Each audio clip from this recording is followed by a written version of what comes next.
Hi hello dear friends, എല്ലാവർക്കും നമസ്കാരം. പുതിയൊരു വീഡിയോയിലേക്ക് സ്വാഗതം. ഇന്ന് ഞാൻ വന്നിട്ടുള്ളത് തക്കാളി കറി, ടൊമാറ്റോ കറിയുടെ റെസിപ്പി ആയിട്ടാണ്. വളരെ ഈസി ആയിട്ടുള്ള ടേസ്റ്റി ആയിട്ടുള്ള ഒരു കറിയാണ്. ഇതുണ്ടെങ്കിൽ ചോറിന് ഇത് മാത്രം മതിയാവും, അത്രയും ടേസ്റ്റിയാണ്. അപ്പോൾ വീഡിയോ കണ്ടിട്ട് നിങ്ങൾക്ക് ഇഷ്ടപ്പെടുകയാണെങ്കിൽ വീഡിയോ ലൈക്ക് ചെയ്യുക, മറ്റുള്ളവർക്ക് ഷെയർ ചെയ്ത് കൊടുക്കാനും മറക്കരുത്. നമുക്ക് നോക്കാം എങ്ങനെയാണ് തക്കാളി കറി തയ്യാറാക്കുന്നത്. ചട്ടിയിലാണ് കറി തയ്യാറാക്കുന്നത്. അപ്പോൾ വെളിച്ചെണ്ണ ഒഴിച്ചിട്ട് ചൂടായിട്ട് വരുമ്പോൾ ഇഞ്ചിയും വെളുത്തുള്ളിയും കൂടെ ചതച്ചത് ചേർത്തിട്ട് വഴറ്റിയെടുക്കാം. 3 അല്ലി വെളുത്തുള്ളിയും ചെറിയൊരു കഷ്ണം ഇഞ്ചിയും കൂടെ ചതച്ചെടുത്തതാണ്. കൂടുതലൊന്നും വേണ്ട, ഈ ഒരു അളവിൽ മതിയാവും. കുറച്ച് മാത്രം ഇഞ്ചിയും വെളുത്തുള്ളിയും ചേർത്ത് കൊടുക്കാം. ഇനി ഇതിലേക്ക് സവാളയും പച്ചമുളകും ചേർത്ത് കൊടുക്കാം. ഒരു മീഡിയം സൈസിലുള്ള സവാള ഇതുപോലെ നീളത്തിൽ അരിഞ്ഞിട്ടാണ് ചേർത്ത് കൊടുക്കുന്നത്. പിന്നെ പച്ചമുളക് 3 എണ്ണം എടുത്തിട്ടുണ്ട്. അപ്പോൾ നിങ്ങളുടെ എരിവിനനുസരിച്ചിട്ട് അളവ് കൂട്ടുകയോ കുറയ്ക്കുകയോ ഒക്കെ ചെയ്യാം. അതൊക്കെ നിങ്ങളുടെ ഇഷ്ടം പോലെ ചെയ്യാം. പിന്നെ ഇതിലേക്ക് പെട്ടെന്നൊന്ന് വഴന്ന് കിട്ടാൻ വേണ്ടിയിട്ട് ആവശ്യത്തിന് ഉപ്പും 1-2 തണ്ട് കറിവേപ്പിലയും കൂടെ ചേർത്തിട്ട് ഒന്ന് നന്നായിട്ട് വഴറ്റിയെടുക്കാം.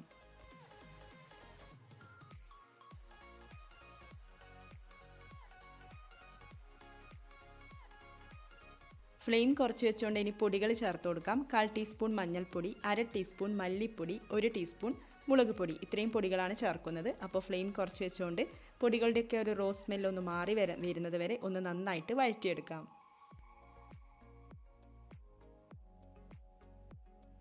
ഇനി നമ്മുടെ മെയിൻ ഇൻഗ്രീഡിയൻറ്റ് തക്കാളി ചേർത്ത് കൊടുക്കാം. അപ്പോൾ വലുതൊക്കെ ആണെങ്കിൽ 2 തക്കാളി ചേർക്കാം.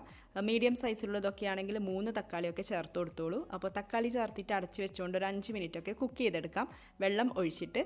അപ്പോൾ കൂടുതലൊന്നും വേണ്ട, ഒരു 1/4 കപ്പ് അളവിലൊക്കെ വെള്ളം ചേർത്തിട്ട് നമുക്കിതൊരു 5 മിനിറ്റ് അടച്ച് വെക്കാം.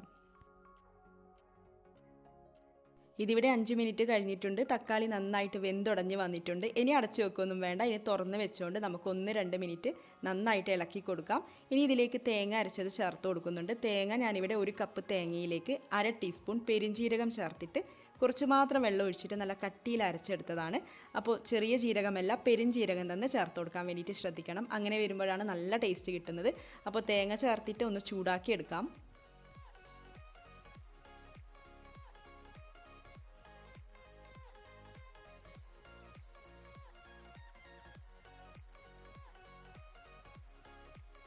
തേങ്ങയുടെ ടേസ്റ്റും ആ സ്മെല്ലൊക്കെ മാറി വന്നിട്ടുണ്ട്. ഇനി നമുക്കിതിലേക്ക് ചൂടുവെള്ളം ചേർത്ത് കൊടുക്കാം. 1 കപ്പ് ചൂടുവെള്ളം മിക്സിയുടെ ജാറിലേക്ക് ചേർത്തിട്ട് ഒഴിച്ചു കൊടുത്തതാണ്. ഇനി നന്നായിട്ട് മിക്സ് ചെയ്തെടുക്കാം.